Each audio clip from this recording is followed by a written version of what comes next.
আসসালামু আলাইকুম রহমতুল্লাহি বরকাতুহু নাহমাদুহু সাল্লাল্লাহু আলাইহি ওয়া আউযু বিল্লাহি মিনাশ শাইতানির রাজিম বিসমিল্লাহির আন আবি হুরায়রা রাদিয়াল্লাহু আনহু কালা রাসূলুল্লাহি সাল্লাল্লাহু আলাইহি ওয়াসাল্লাম লাম্মা কাসা আল্লাহু খালকি কাতাবা ফি কিতাবিহি ফাহুয়া ইনদাহু ফাওকাল আরশি ইন্না রাহমাতি ক্বালা আবাদ গাজাবি।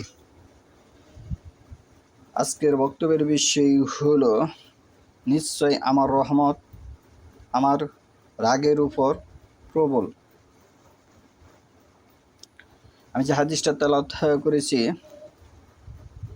সহিহ বুখারী 3 নম্বর খণ্ড হাদিস নম্বর 3194 আবু হুরায়রা রাদিয়াল্লাহু হতে বর্ণিত, তিনি বলেন আল্লাহ রাসূল সাল্লাল্লাহু আলাইহি ওয়াসাল্লাম বলেছেন, আল্লাহ যখন সৃষ্টির কাজ শেষ করলেন তখন তিনি তার কিতাব লৌহে মাহফুজে লিখলেন, যা আরশের উপর তার নিকটে আছে। নিশ্চয় আমার রহমত আমার কুরুদের উপর রাগের উপর প্রবল।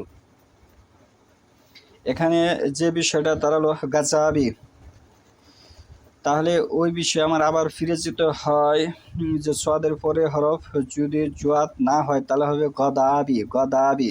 গদাব শব্দের অর্থ হচ্ছে রাগ নয়, কুরুদ নয়। আর গজব শব্দের অর্থ হচ্ছে রাগ, কুরুদ।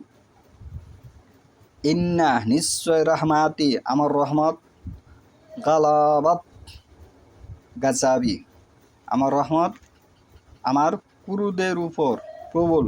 আমার রহমত আমার রাগের উপর প্রবল বিরাজমান।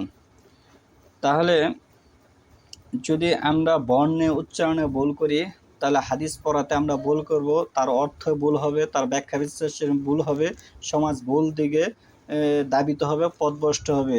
আর কেউ যদি ভুল কোনো কিছু করে তাহলে ওই বিষয়ে হাদিস এসেছে কুল্লু বেদাতিন জলালাতিন ফিন্নার, সে জাহান্নামে তার থাকার স্থান হবে। নার শব্দ হচ্ছে আগুন, জাহান্নামের আগুনের মধ্যে তার স্থান হবে।